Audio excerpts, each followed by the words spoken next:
네, 오늘 우리에게 주시는 하나님의 말씀은 구약성경 역대상 27장 1절부터 34절의 말씀입니다.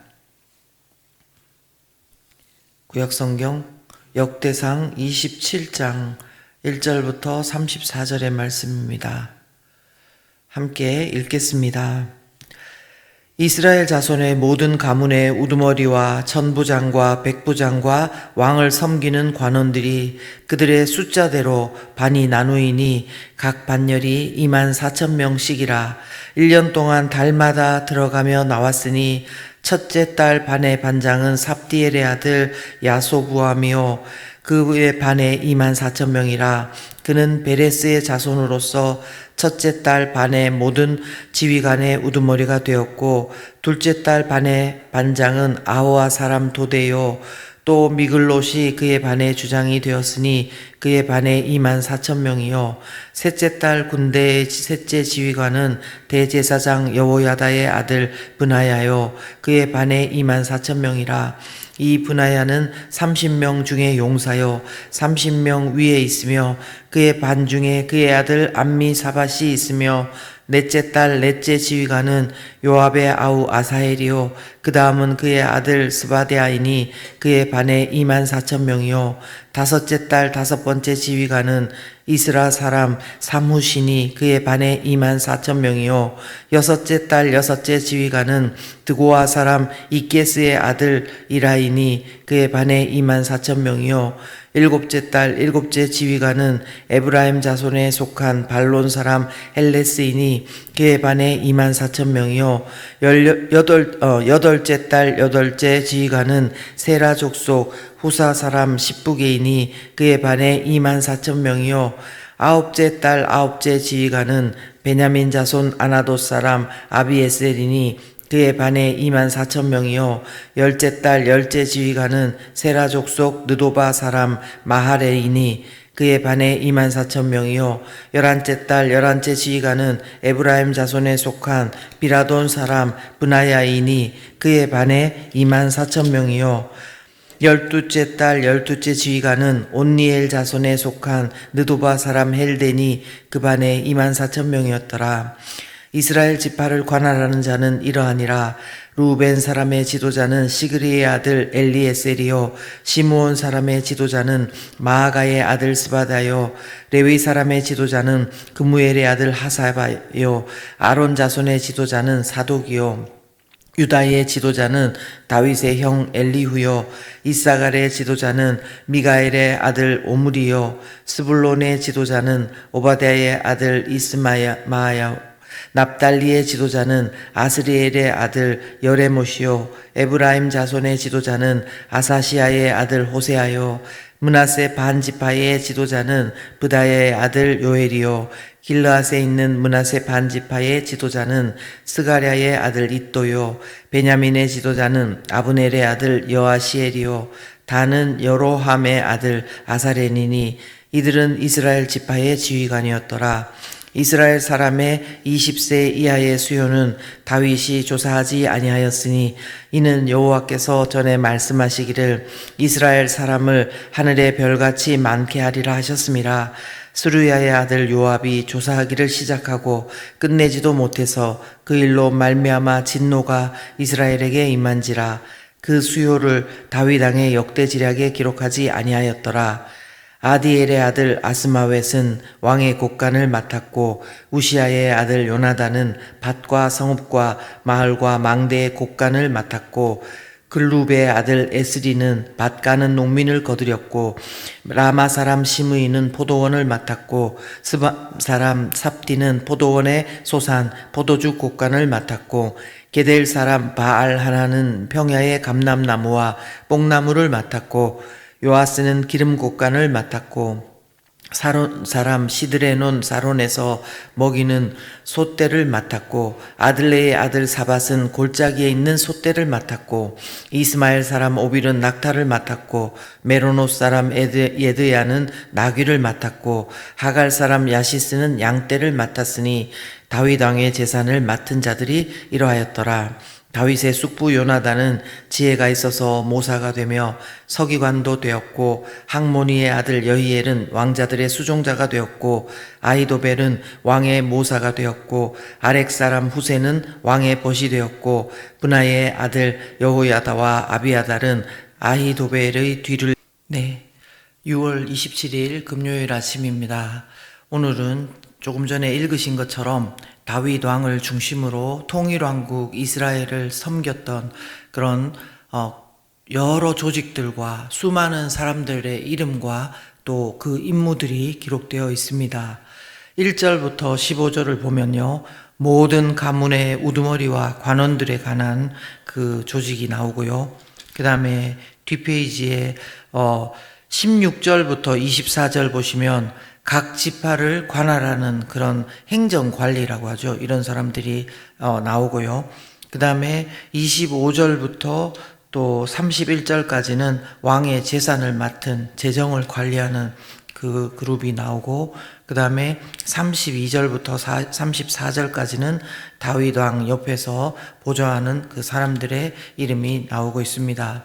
특히 그 중에서 1절부터 15절에는요, 이스라엘 자손의 모든 가문의 우두머리와 천부장과 백부장과 왕을 섬기는 관원들이 그들의 숫자대로 반이 나누이니, 이제 각 반열이 24,000명씩이다 이렇게 말씀하고 있는데, 이것은 다윗 왕의 군대 조직이 어떠했음을 말씀해 준다고 합니다.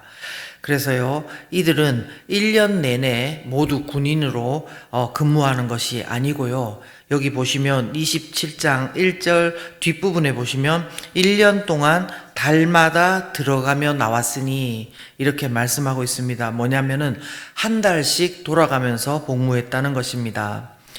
그래서 11개월은 다시 일상으로 돌아가서 자신의 생업에 종사하고, 그 중에 한 달은 군인으로 근무했다는 것입니다. 그래서 각 반에 24,000명씩 모두 12반차로 구성되어서 달마다 바꾸어서 섬길 수 있도록, 근무할 수 있도록 조직되었다는 것입니다. 그래서 성경학자들은 이를 두고 말하기를, 이 조직은 직업 군인들은 아니다. 그러니까 계속 1년 12달 근무하는 사람들이 아니라 상설 민병대 형태였다, 이렇게 표현했고요. 국가가 비상시에는 이 12반 전체가 다 군인화 될 수 있는 그런 아주 효율적인 그런 조직이었다, 이렇게 말했습니다. 이처럼 군인인데 1년에 한 달을 제외하고는 자신의 생업을 겸하여 섬길 수 있도록 하는 이 모습은요, 아주 뒤에 훗날이지만 바벨론 포로 시절을 지나고 예루살렘으로 돌아와서 느헤미야와 함께 무너진 성벽을 재건하던 사람들의 모습이 있었습니다. 어떤 모습이냐면, 당시 대적들의 공격을 막고자 한 손에는 일을 했다고 했고, 또 한 손에는 병기를 잡았다, 그렇게 했던 모습이 있었고, 또 어떤 표현이 있었냐면, 사람들 절반은 일하고 절반은 갑옷을 입고 창과 활과 방패를 가졌다. 그래서 경계를 늦추지 않고 그 사명을 감당했던 그 모습을 우리에게 떠올리게 합니다. 또한요, 이것은 오늘날 지금 현재 이 땅을 살아가는 많은 그리스도인들이 매일 매시각 자신의 일과 함께 하나님 나라 군사로서 영적 전쟁을 하면서 살아내는 모습과 겹쳐집니다. 그들은 한 달만 군인으로 있으면 되고 나머지 11달은 자신의 생업을 감당한다고 했는데, 이런 면에서 이 시대 그리스도인들은 다윗 당시보다 더 군사된 그런 사명을 요구받고 있는 것 같습니다. 그런데요, 여러분, 우리가 생각해 보면 사실 다윗의 군대도 그렇고 우리도 하나님 나라의 군사로 살아간다는 것은요, 군사가 되었다고, 그리스도인이 되었다고 해서 하루아침에 갑자기 군사의 역할을 잘하게 되지 않습니다. 그렇다고 가만히 있는데 저절로 시간이 지나면 군사의 역할을 잘하게 되는 것도 아님을 우리가 잘 알고 있습니다. 시간이 필요하고 또 기도가 필요하고 말씀이 우리 가운데 채워져야 되고 성령의 충만함도 필요하고, 무엇보다도 우리가 마음대로 싸우는 것이 아니라 대장 대신 예수 그리스도의 인도하심이 필요합니다. 또 실제적인 면에서는 우리 삶에서 사람들과 또 일에 대해서 하나님의 관점과 그 지혜가 방법이 너무나 필요한 그런 것입니다. 그러기에 다윗의 군대도 11달을 생업에 종사하고 한 달만 군복무를 한다고 하지만 그 나머지 11달을 그냥 생업만 하는 것이 아니라 그 시간을 통해 한 달의 복무를 위해 또 준비하는 많은 것들이 있었을 것입니다. 어떤 것들은 버리고 어떤 것들은 준비하고 어떤 것들은 또 더 날카롭게 갈고 그렇게 하지 않았겠습니까? 그러면 오늘 우리는 이 말씀을 통해서 우리는 그러면은 어떤 기준을 가지고 하나님 나라의 정예 군사로서 우리가 매일매일을 살아가면서 사명을 감당해야 될까요? 첫 번째 저는 말씀이라고 다시 우리가 기억했으면 좋겠습니다. 바울 사도는요, 영적 아들 디모데에게 이런 권면을 남겼습니다. 우리 잘 아는 말씀이죠. 디모데후서 3장 14절부터 17절 말씀인데 제가 읽어 드리겠습니다. 그러나 너는 배우고 확신한 일에 거하라. 너는 네가 누구에게서 배운 것을 알며 또 어려서부터 성경을 알았나니 성경은 능히 너로 하여금 그리스도 예수 안에 있는 믿음으로 말미암아 구원에 이르는 지혜가 있게 하느니라. 모든 성경은 하나님의 감동으로 된 것으로 교훈과 책망과 바르게 함과 의로 교육하기에 유익하니 이는 하나님의 사람으로 온전하게 하며 모든 선한 일을 행할 능력을 갖추게 하려 함이니라. 아멘. 그렇습니다. 오늘도 우리는 이 말씀 그대로요, 말씀을 통해서 선한 일을 행할 능력을 갖추게 되기를 바랍니다. 특히 다른 누구가 아니라요, 내가 말씀 아래, 내가 말씀을 통해서 나를 비추며 내 일상에서 일어나는 일들을 해석하고 지금 내가 어떤 모습으로 있는지 하나님 안에서 볼 수 있는 눈이 열려져야 될 줄 믿습니다. 진리의 영이신 하나님께서, 성령 하나님께서 말씀을 볼 때 우리를 조명해 주시고 오늘도 깨닫게 해 주셔서 그것을 근거로 내가 하나님의 정예 군사로 어떻게 준비되어야 되고 어떤 것들을 내려놓아야 되는지 어떤 것들을 제거해야 하면서 나아가야 되는지 다시 한번 깨닫고 하나님의 뜻대로 인도함 받는 우리 모두가 되기를 예수님 이름으로 축원합니다. 두 번째, 우리는 무엇을 기준으로 삼고 하나님 나라의 정예 군사로 사명 감당해야 될까요?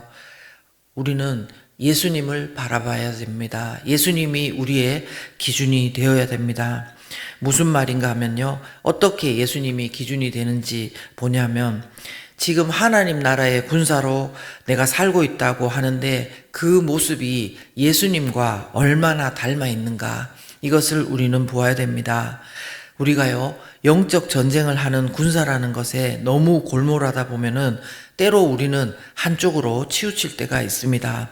말씀도 기도도 그쪽으로만 계속 보면서 집중될 수 있는 것입니다. 당연히 틀린 것은 아니죠. 그러나 우리가 다시 한번 오늘 아침 생각해 보면 영적 전쟁 자체가 우리가 목적은 아닙니다. 예수님은 우리의 구원자시고 예수님은 우리의 주인이시고 주님이십니다. 근데 예수님이 왜 오셨는지 다시 한번 기억하며 우리가 오늘을 돌아볼 필요가 있습니다.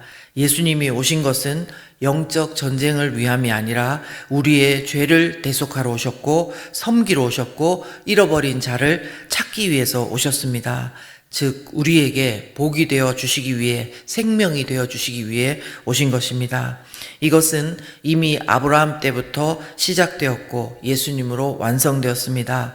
하나님께서는 아브라함을 부르셔서 너는 복이 될지라 그렇게 말씀하셨고 땅의 모든 족속이 너로 말미암아 복을 얻을 것이다 약속하셨고 그 약속대로 아브라함과 다윗의 자손 예수님께서 이 땅에 오셔서 우리에게 복이 되어 주셨기 때문에 이제 우리는 세상에 예수님과 함께 복이 될 수 있고 복의 통로가 될 수 있고 생명을 전하는 자가 될 수 있게 된 것입니다. 우리는요, 이미 세상의 사람들에게 복이 되고 복의 통로가 되는 권세를 받은 그런 이미 승리한 자들임을 이 시간 다시 기억하며 나갔으면 좋겠습니다.